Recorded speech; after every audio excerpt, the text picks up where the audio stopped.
círculos. Aí vai levantando por partes. Desses círculos a gente vai fechar depois. Aí quando começar a tocar essa música, que é a do Woodstock, a gente vai todo empolgado pro lugar. Então tem que marcar certinho.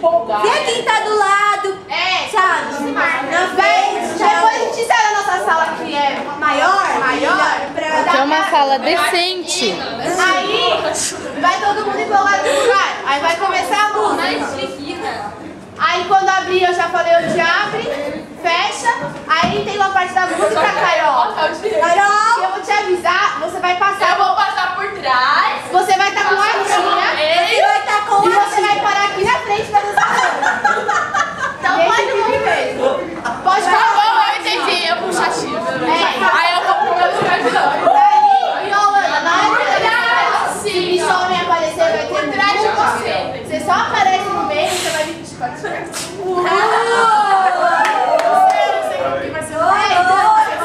só aparece, sei lá, abaixo do chão, legal.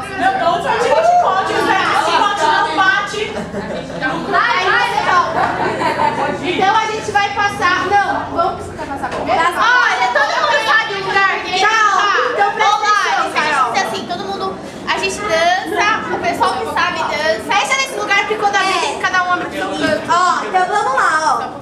5, Vai cruzar pra lá primeiro. 7, 8. Peraí, vai. Eu fico aqui em cima por trás.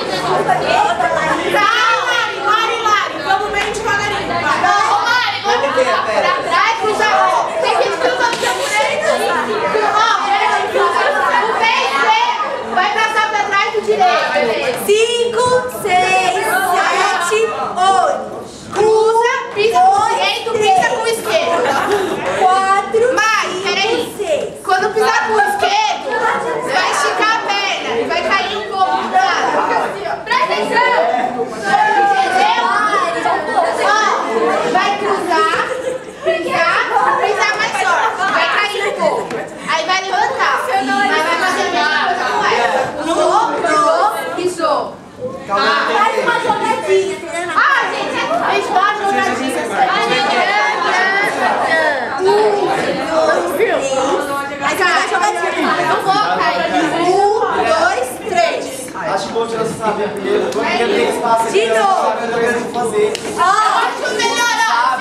Aí Todo mundo já sabe o seu lugar. não sabe. Eu acho que deveria sair na parte, porque essa sala é muito. Porque todo